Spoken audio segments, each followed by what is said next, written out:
Good evening, everyone, and welcome to another episode of Adoption Happy Hour brought to you by NAAP. I am Marcie Keithley, and I serve on the board of directors along with Beth Story and Jennifer Falsing. We'd like to welcome all of you.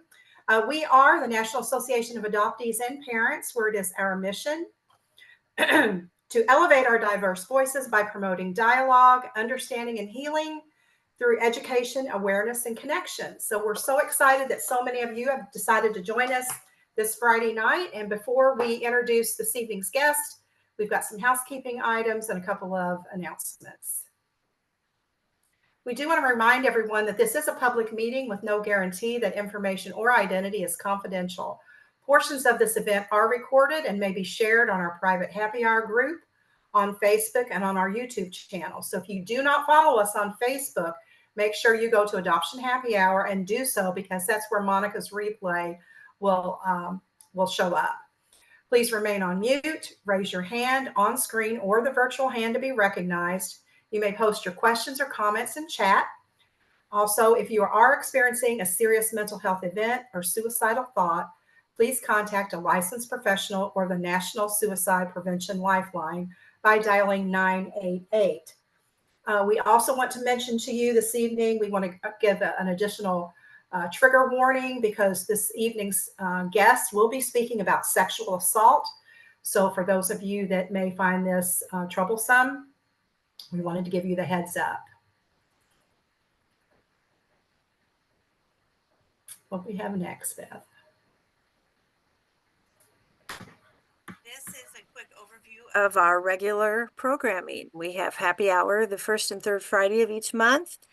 We have Dr. Joyce's Putting Yourself Together reunion, second or third Tuesday of the month. It varies a little. We are skipping April because of the summit, and Dr. Joyce will be there, but she will be back in May. I'm thinking it's the 14th, Jennifer, but I'm not sure if I have that Yes. date right or not. Okay. Second Tuesday of the month, First Families. And this is a nice, really cool group about birth parents journeying together. And they are the second Thursday of the month. We close out each month then with Danielle Gaudet, Self-Love Essentials for the Adoption Constellation. And is she skipping this month, Jennifer, or not? Nope, she is not. She'll be Okay, on. so she will be coming up then next week, I believe. So you, like Marcie said, you want to follow us on Facebook, because we advertise all of this stuff. Each of these pages even have their own, each of these groups have their own page. So you will want to stay up to date with all we have going on by doing that. And of course, for one last week, guess what we're going to talk about? The summit. One last week of announcing it anyhow, okay? Thursday through Sunday of next week, Untangling Our Roots Summit in Denver. Okay, we can't stress enough how much of a value this is. Everything that you see on here is included in your ticket. We are feeding you lots of great meals. There's going to be all sorts of entertainment, and there's going to be more than 50 speakers and panelists presenting on very, very relevant topics. We have really gotten excited this week as we have seen the layout and put everybody in different rooms, and it's just getting very, very real, and we're very excited. But we still need some volunteers, and I'll be sticking a link in the chat here in just a little bit. If you are going, or if you still want to go, we do need some volunteers who will help be room monitors. It's an easy job. You just become a room monitor in one of the sessions that you are attending. So you can ask us more about that. T-shirts are on sale, and there will be a link also that I'll post about that. I think it's going to be too late if you order a T-shirt now to have it to wear to Denver. We will be selling a few there. But of course, you can get 1.5 for any time, because they have really relevant sayings on them and things that we think other people need to be aware of and informed about. And so wearing these T-shirts anytime is great. So it is not too late. If you can get a ticket yet this weekend, we would love for you to join us, and you will see on the ticket options when you go to the website, you can come for the entire time. You can come for one day. You can, even if you're local, you can come for an evening performance. But we really need ticket sales this weekend, because we have to give final food counts to the hotel. but we are really, really looking forward to it. And Jennifer's going to share one more thing that's going to be happening then at the summit. So we got contacted by a photographer. He's based out of LA. He and I are talking, and he's like, I don't know if you know my mom or not. His mom is Coco Brush. So if you've been around for a while or you go to Cub events, you might have met Coco. So Jeff is an adoptee. His normal subject matter is musicians, Hollywood actors, and actresses. But he had this idea for Innocent People Project, and he photographs adoptees and does a write-up on them. Goes on his website right now, but as soon as he gets enough, he's going to have a gallery show in LA. And so he is coming with his mother this to the summit. And on Saturday, he is going to be taking photos. So we'll have a sign-up sheet. There are 10-minute blocks. So if you know that that's something you want to do, make sure you pack the makeup that you want, the clothes that you want, and we can get you in for that. And I'll show you his website real quick so you can see all the cool people he has. If I can find his website. There we go. So you're going to know a lot of these faces, but it's jeffforney.com, Forney.com, and it's the Innocent People Project. But this April Dinwiddie, our MC this year, Brian Stanton, our board member, Chris Thompson, just a lot of people that you probably know and have come across, Jeanette Yoff from the Celia Center.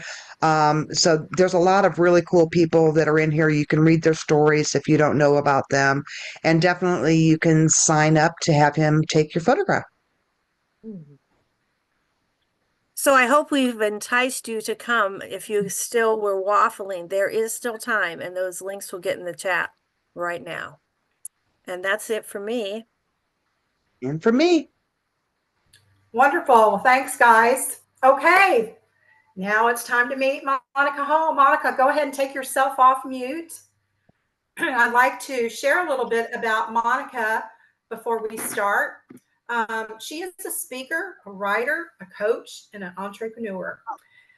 In addition to working as a business consultant, she's founded several companies, a skincare line, a successful business centered on natural chemical-free body care, and has worked in advertising and marketing for over 20 years. She loves sharing her story and giving hope to those in crisis, which she has done for over 3 decades. She devotes most of her time working with women by guiding them through life's challenges. This has been instrumental in her personal development, and she describes it as a life-changing experience.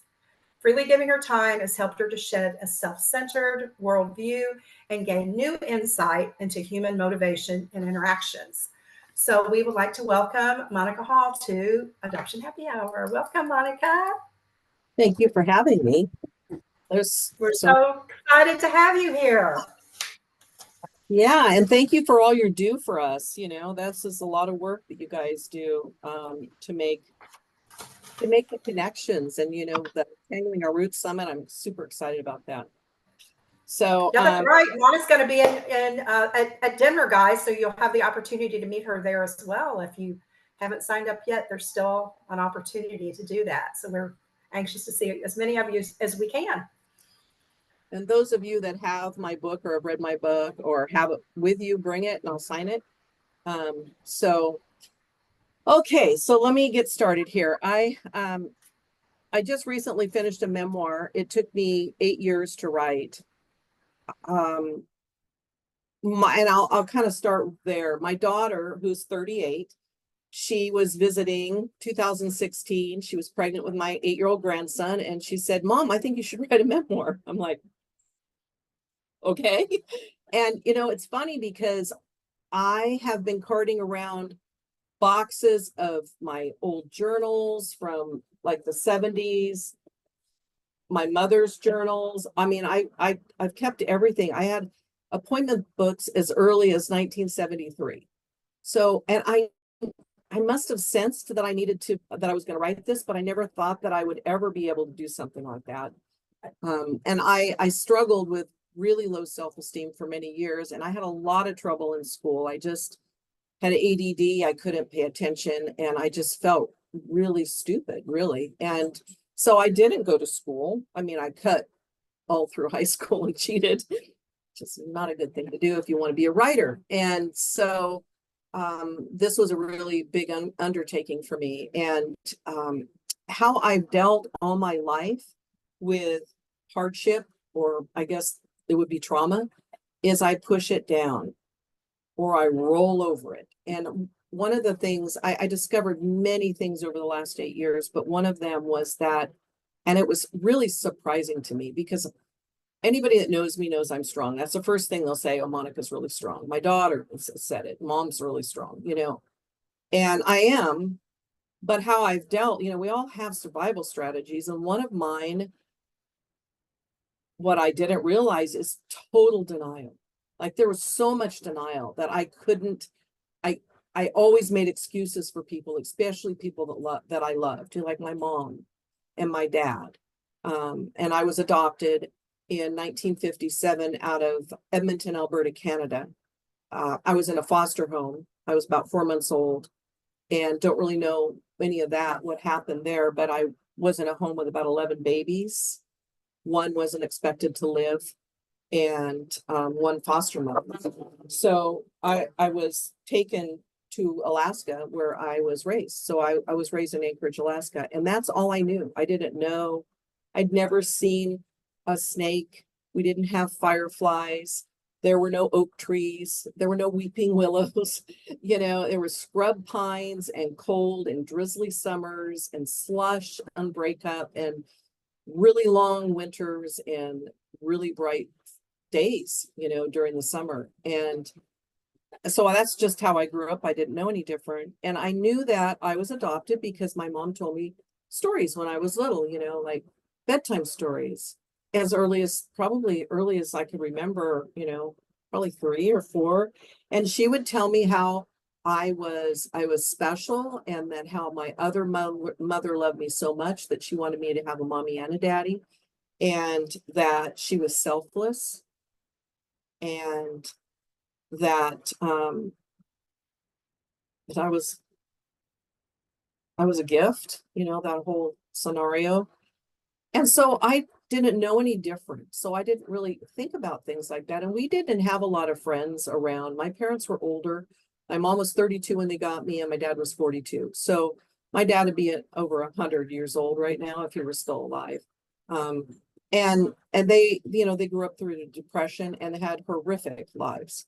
Today, if they would never pass a psych eval or a background check, they would never be allowed to adopt. But it doesn't matter, you know, that doesn't matter. It's like, when you read my story or hear some of what I tell you today, I still loved them. Like, they were my parents, right? I love my mom. I love my dad. You know, I still do, and they're deceased, right? I still love them. Doesn't matter, you know, what kind of horrors I lived through. You still love your parents, especially if you're adopted, you know. So when we got my brother, I was 3 years old, and we went to Edmonton to get him, and he was really high need, super skinny.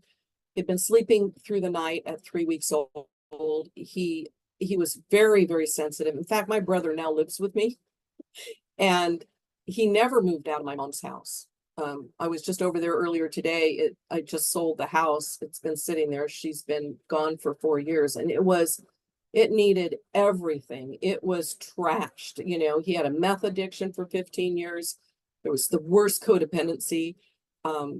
He never grew up because she enabled him so much. It was just such a dysfunctional place I grew up.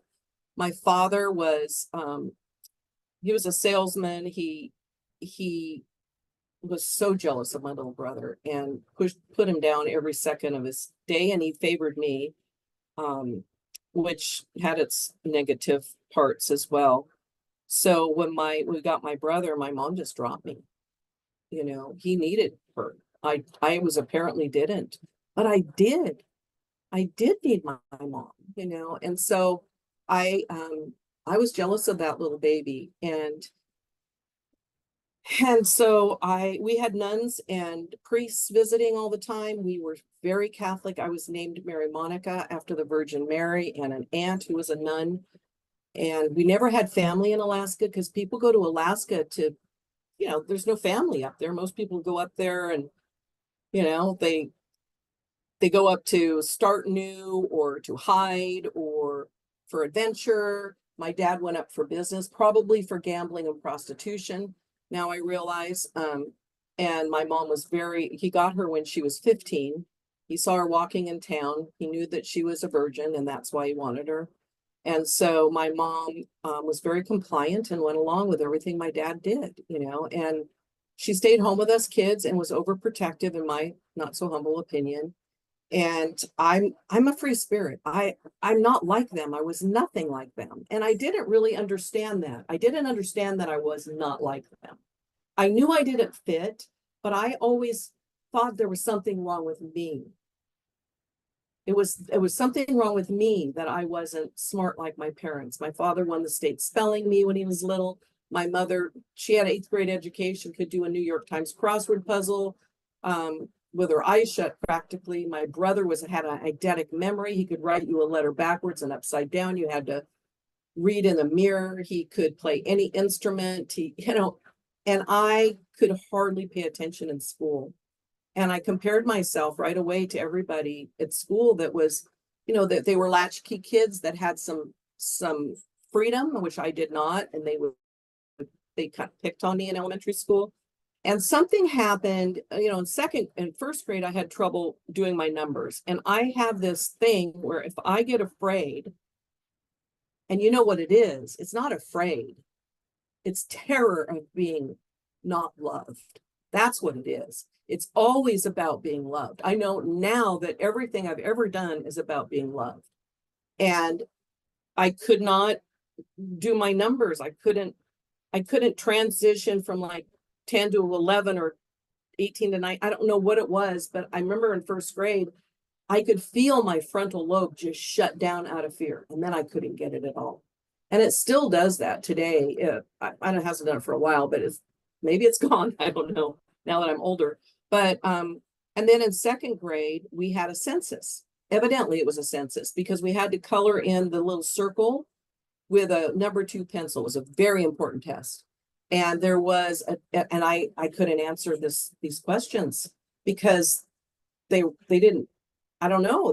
They said something like, do you live with your real parents kind of questions? Well, I lived with my real parents, but I knew they weren't my real parents. Like there were other real parents out there. And so my parents made a huge deal out of it at school. And I felt like it was my fault. My dad didn't want, probably because he was, concerned about privacy and everything. And so that's kind of when things started going south for me and I just didn't feel right. And so there were some events that happened when I was 11 and in the back. And so some of those things I don't cover in this book. I have a second book because I just couldn't put everything in. It reads like a novel, kind of like a thriller, kind of like a it's a page turner. These are things I didn't know when I was writing. It's just the way it came out. But at the end of the book, I have discussion questions for book studies because it's not written like a lot of outside voice. It's a story. So it's showing the adoptee experience. And so I didn't get to say a lot of outside voice that I wanted to, but in the discussion questions, I ask these questions that maybe people go, what? Okay, because people that are reading this aren't just adoptees. It's about dysfunction. Many of the reviews that I have are they're not adopted. They're not even women, And so I have a teaser chapter from book 2 in the back called Daddy's Girl. So I don't go a lot of into some of the stuff that happened. But what I did is I repressed memories. So the 8 years was this, as you're following my story, I'm learning things as they're happening. I'm writing them. And there were some twists that I would never in a million years have guessed in a million years happen. And and some are good and some aren't. I had repressed memories I didn't know I had. And I didn't know that I always thought I was strong too. I didn't know my brain was protecting me from trauma and from things that were just unthinkable, things that my little heart wouldn't have been able to handle, right? And so it's all unfolded in the right times. But at 11, there was an incident, and that's the chapter in the back of the book for my second book. And then there was an incident when I was 13 that was probably the incident, and it wasn't a molest or anything, but it was probably one of the, and I've had a lot of bad things happen, but this was probably the worst thing. And this is what changed everything for me. This is what changed my trajectory from wanting to be good to wanting to be bad. And I think part of the reason I kept writing, after I healed a lot of the stuff and came to realize some of these things weren't my fault, is on Facebook, I have a lot of people in Alaska that follow me. People are fascinated about Alaska and, the old timers up there. And one woman said, "Does your book include bullying and beatings?" And I thought, oh, shit, I bet I beat that girl up and don't remember. And I don't know who she is. And I realized that the reason I kept writing is because I had to figure out why I was such an asshole in my teen years. Like I think part of it was having to forgive myself for things.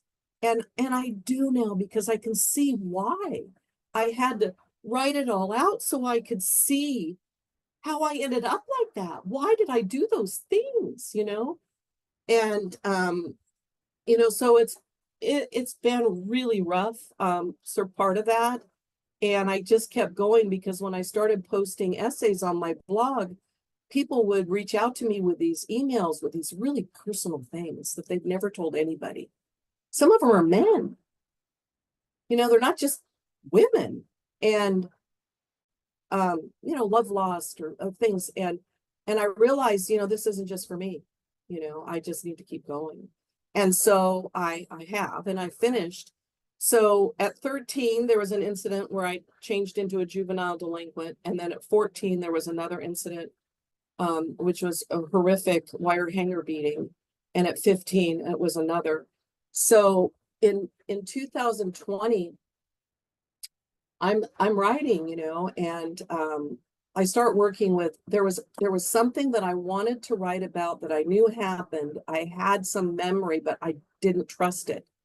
And so I worked with a therapist over Zoom in 2020 for almost a full year. And we went through EMDR, eye movement reprocessing desensitization. And that was created in the 80s for post-traumatic stress for war victims or people that had, had these horrible flashbacks and such. And I never had flashbacks. I've never been depressed, except situational depression. I've never had anxiety. I'm really, really fortunate because my family does, my daughter and my son. And I was so surprised what came out in this year. It's, they do this intake. So they find out what the trauma was, what you want to clear. And so I had to figure out, okay, what traumas did I have? Well, there were 11 big T traumas. So big T are things like rape, wire hanger beatings, relinquishment. And so I went through all those with her, and I got enough memory that I knew that I was not crazy. And I cleared a lot of that. And what was so crazy is that, I had trouble with addiction, and I'll go back a little bit in a minute, but I've been sober 40 years now, clean and sober. And I never, I've been working on myself for 40 years, working with others and prayer meditation and all kinds of spiritual work for 40 years. But there's just some things that you can't get to. without help, you know, and I have gone to therapy over the years as well, but never for the things that I like. I sell software today, and I was working when I first started working, we weren't working from home, we were working in an office. And there was a guy that I worked with who was a sports writer at one time, and he wrote screenplays, and he was an author and a journalist. And I wrote one of my first essays I wrote. It was about some of the trauma that I had. And he read it and he says, yeah, you can write. But he was looking at me, and he looked at me after he read it the next day, and he goes, are you okay? Like I was permanently scarred, you know, on the inside. Like people that have that kind of stuff are messy, you know, that, and I felt like instant shame that, and I said, yeah, I'm fine. Of course I've had therapy. Yeah, sure. You know, no problem.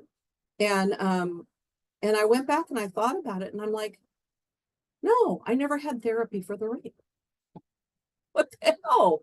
The stuff that, you know, I just couldn't look at, right? And at the time, I still thought it was my fault. So let me go back a little bit. So I had this incident with my dad when I'm 11. And I'm very confused by it. I don't understand. It was creepy. The things he was saying were weird. I didn't understand. And then at 13, when I started maturing, he had this Madonna complex, evidently, and wanted me to be pure. I don't know. I was so innocent and naive. And he might have taken me, I think he took me to a whorehouse. And was raging at me for hours in a car. And it was then that I became bad. It was like, I was always really physically strong. And if I can't hang out with the cool kids and the nice kids at school, they don't want anything to do with me, then I will find the lower companions. And I don't know that I thought about this, but that's what I did. It was my somebody will love me if I'm really bad. You know, if I break into your house, if I beat people up, if I'm a bully, if I take drugs of the 70s, sneak out my bedroom window, all these things that I did, I was a wrecking ball. And it gave me somehow a feeling of being loved, or maybe I had no power at home, so I could take my power there. And I hurt a lot of people. And the one thing, because of the car ride with my father, I had my claim to fame. So now I realize too, I had no identity, right? I had no identity. I was an adoptee. I was nothing like my family. And I didn't know that I didn't have any identity. And I didn't know that my adoption was effed up and that I had bad parents. I didn't know any of these things, right? I didn't know I felt bad. I don't know. I didn't have any awareness at all. But what I did is I claimed my fame by being a badass virgin. I was going to be Monica Hall, the badass virgin that would kick your ass. Everybody was afraid of me. And I had a reputation for beating you up. And so I found lower companions. Some of my best friends' big brothers carried switchblades and guns. And up there was no, everybody had guns. Everybody had weapons. It was a whole different, scenario in Alaska. It still is. Lots of crime. And they were badasses. They were older than me. I met them. They were 4 years older than me. So about the time I was 15, and I looked up to them. At 15, I snuck out my bedroom window and I got raped by one of the brother's friends. And he was 19, I was 15, and I was a virgin. And when he was done with me, he shamed me, and because there was no blood. And I felt like I was, it was my fault. And I kept that secret. I didn't tell anybody. And I just felt like it was my fault. And I had no one to talk to about it. I couldn't talk to my parents. When I'd had that horrific wire hanger beating, my mom turned her back on me. She didn't protect me. I couldn't go to the school nurse and show her the wounds on my backs or my leg or my legs or anything. And I was kind of always alone, you know, and I was just surviving. And so my dogs are annoying the crap out of me right now. I don't know if they're barking, but so I just kept it a secret, and I got pregnant. And we're Catholic. And this is 1973. In 1973, Catholics don't keep their babies. And adoption's normalized in my family. And there was no discussion about what I was going to do. I have an option to go to a pregnant girls' school in Fairbanks or in Seattle, or stay home and go to the admin building with other knocked up girls. And I chose to stay home. And it was the darkest 6 months of my life. But, you know, I believe that there is good in this world. And I have a spiritual belief that, you know, that's here. It's not here. It's here. And my destiny wasn't to be in prison and go to jail. My destiny was to be locked up for 6 months in the dark of winter with my very Catholic mother. And it stopped all that activity. And I prayed the rosary so my baby would get good parents, and I became good. And I wrote, she got us these journals during this time. And I wrote in this journal. And she wrote, and my dad had cancer at the time, and my mom wrote, and I have all this documentation from when I was 15. And when I was pregnant, my mom told me that there were some documents in the safe deposit box that had my other name on it. And because I started thinking about my mom even more when I was pregnant, because I was going to have to do what she did. And I was going to have to be, how could I be selfish and keep my baby when my birth mother didn't? And she was good and selfless, right? And it's not like I had a choice anyway. They took me to see a nun, and I went to her every week, and she was really sweet. And Sister Mary Claire, you know, oh, darling, you know, she just loved me. And I was so needy for love. But in the back of my mind, I knew that she meant to take my baby and give it to parents, people that were better than me. And so long story short, I relinquished my baby, and there's another story all around what happened there. But when I left I got to see her. I told the nun, this is the only power I had.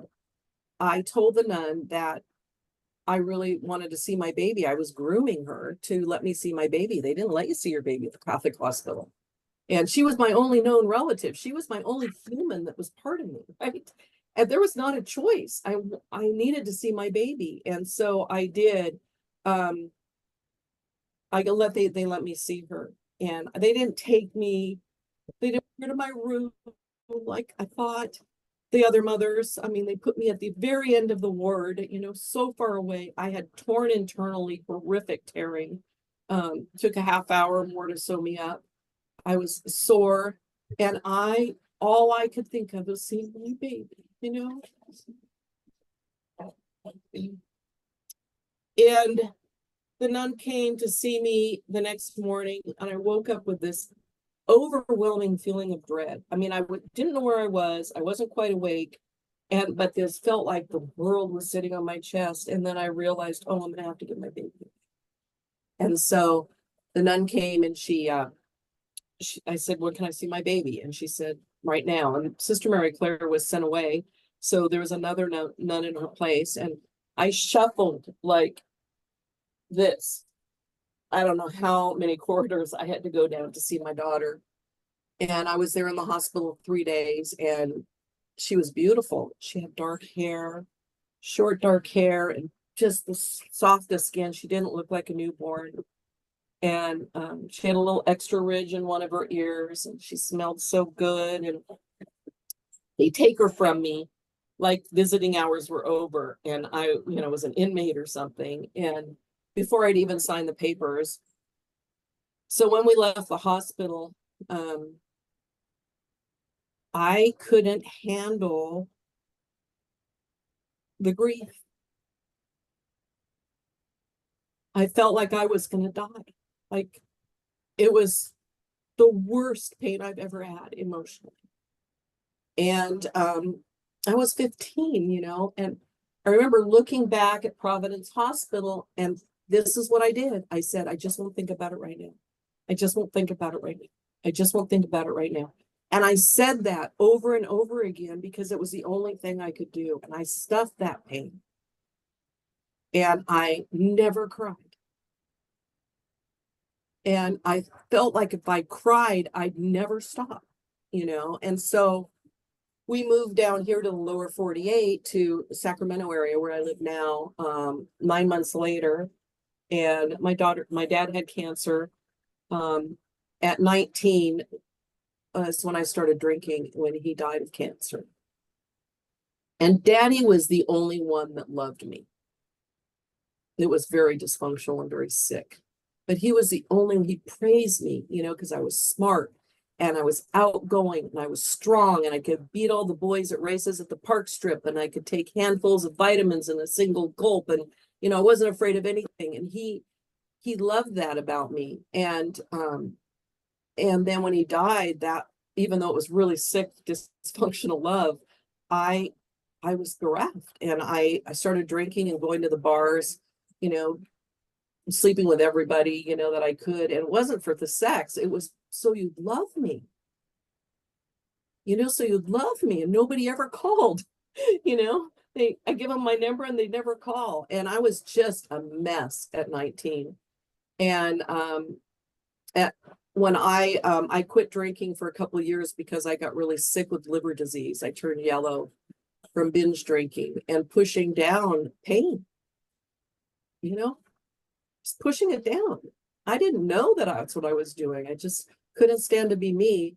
And so in 1980, I was sober, only because I'd been sick for, you know, the previous year. And I read about this group called ALMA, Adoptee Liberty Movement Association.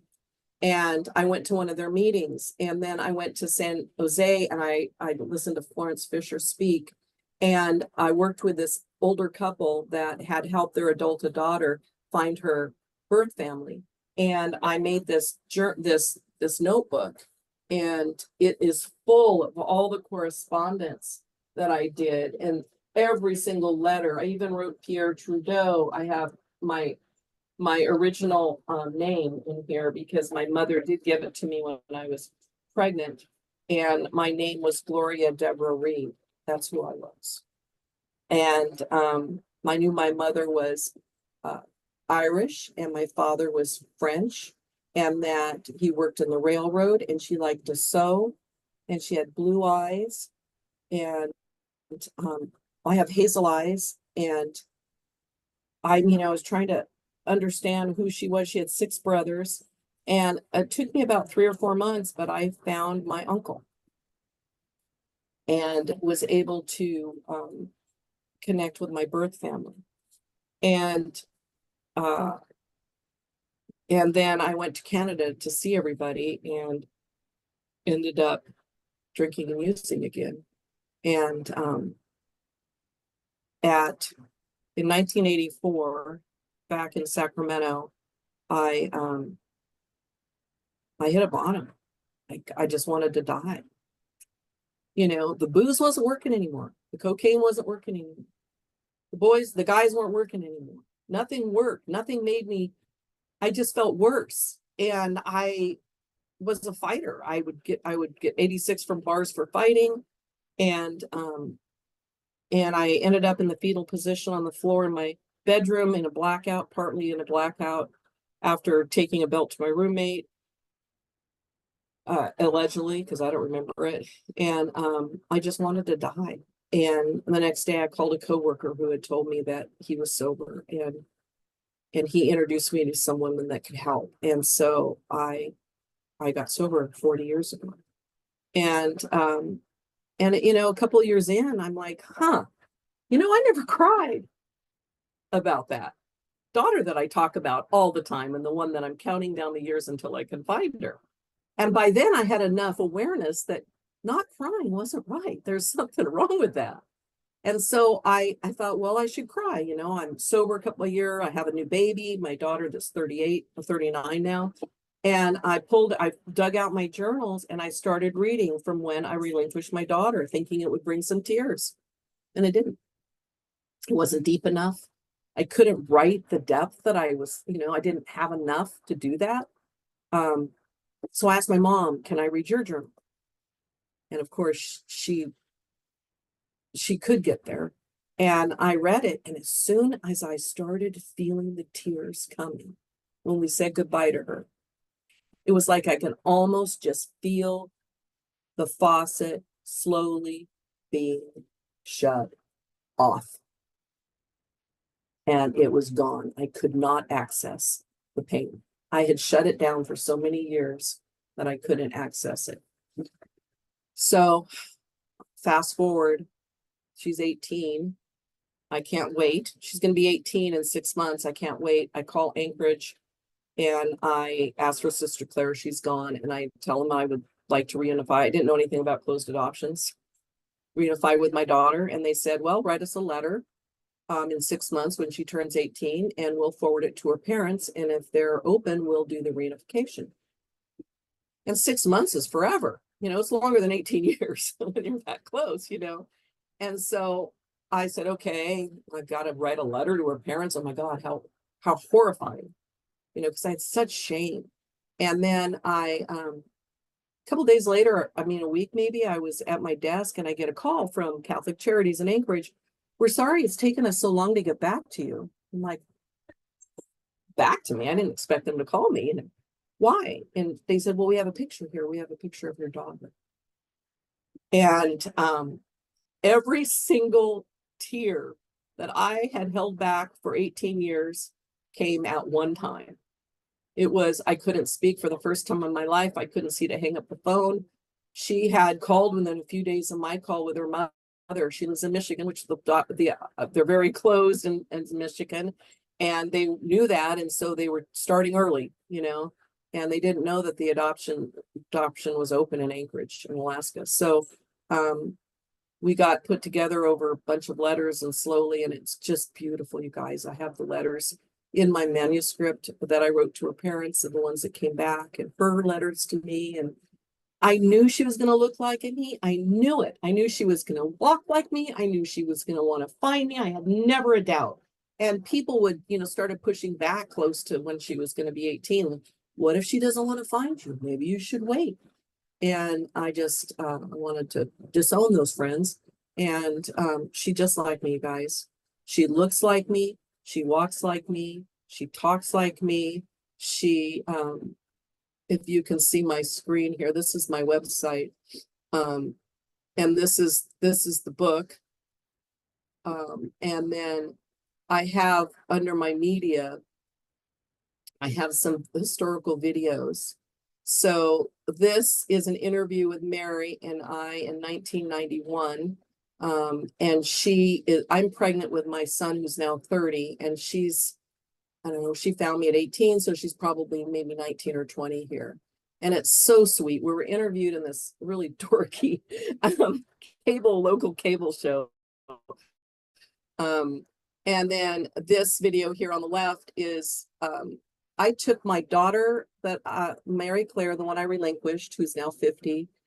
She took her daughter. I took my daughter, Rebecca, and my son, Quinn, that I had after relinquishment. And we went to Canada to see my biological family. And it was huge because I didn't know, but I was Indigenous. So this, you can see the screen here. These are the historical videos. This is one that was done by my rapist son, which is a whole nother story. It's in there. He's a filmmaker in Alaska, and he wrote films about his father, who he was trying to heal from. And this one is the one with my daughter and I when she's when I'm pregnant with my son. This is the one with my birth father. And this 1980 video is the video where I meet my father for the first time. You can't see this, but I hate ads, but this is me. And it's pretty scratchy, but it's worth a watch. And I did not know that he was Indigenous. I didn't know that I was Indigenous, but I'm Métis Cree and from Canada. And my father was very dark. They didn't put it on adoption papers. I was part of the 60s scoop where they take Indigenous babies out of Indigenous homes and put them in white families. And because my mother had a friend, an Irish English father, she ended up there. But my uncles are all dark. And so she had light hair when she was little, dark hair when she was, had me, but blue eyes. And I ended up with the hazel eyes. And my father, it was very dark skinned. And I ended up light. So I have dark hair. Way dark hair in here. But so that, and here is, let me share my screen again. So this is my book. It's practically still a virgin. I think I launched it 3 weeks ago. I have 71 5-star ratings. And you know, the other night I was sitting here in front of my computer reading these reviews, you guys, and it was the weirdest thing. It was such a weird phenomenon. I was reading them and they're so beautiful, you know, and they're helping people evidently. And I had this weird thing. I hugged myself. I put my arms around my chest and I rocked myself. And it was so weird because I've never done anything like that, but it was comforting. It was like, bless you know? And so they're amazing. I mean, the reviews are so incredible, and many of these aren't adopted people. So, you know, everybody's had dysfunction in their life. The back of the book, I'll read to you. And adopted and raised during Alaska's lawless 1970s oil boom era, Monica grows up amid trauma and dysfunction. As a teen, she rebels into delinquency. Then Monica is raped and becomes pregnant. Her religious parents push her to giving up her baby, her only known blood relative, for adoption. These events kick off decades-long search for family and belonging. Thread by thread, she weaves together the truth of her identity, pulled by yearning for her daughter and the mother who gave her away. So, I don't know how much more time I have, but I wanted to say this. You know, it's an adoption memoir because that's the main theme. But when I was writing it, I didn't know that it was going to be a quick read or a page turner or any of those things that it is. I just wrote it, right? And I spoke in front of this group. One woman had read it. She reached out to me. She's not an adoptee. She's a normal person, apparently, but it touched her something about it touched her and she had a memory that she was able to work through. And she had me speak in front of these business owners here, like 25 business owners. Like these are old guys. Like most of them are men and they're like 70 and, you know, stuffy, you know, I'm like, okay, well, this is going to be interesting. And so I told my story with much less emotion than I did here, and you know, less of it than I've told you, and different, of course. And I started out with my business of success, you know, so they wouldn't think I was a real flagola. And afterwards, you know, and I read a little bit from my book, and then I had these people raising their hands, and you know, it's a 25 people, right? And of that, you know, adoption touches so many people. And we don't have any idea who it's touched. The constellation is enormous, right? And so this man raises his hand and he looks like a real, he looks like an engineer, you know, he's probably 71, looks super conservative, like somebody that I would, you know, think would probably be judging me. And he raises his hand and he's crying. And he says, I'm an adoptive father. And we adopted my son. He wants to know his first mother, his birth mother. And he said, Dad, should I look for her? And he said, sure, son. Yes, absolutely. And he found her and she rejected him. A couple years later, and this man's crying when he's talking about this. He says, Dad, should I try again? He goes, sure, son, try again. She rejected him. And the third time she was deceased. And he was devastated for his boy, right? And I had read when I first was on the phone to my uncle for the first time, and I left it off. My mother is so close, and just kind of left the cliffhanger, right? And I said to him, you know, my mom was deceased. I never got to meet her. And the only way that I could know her was through stories. And her husband told me about her. Cousins and uncles told me about her. It was the only way I could get to know her. And his parents stayed married and they had children.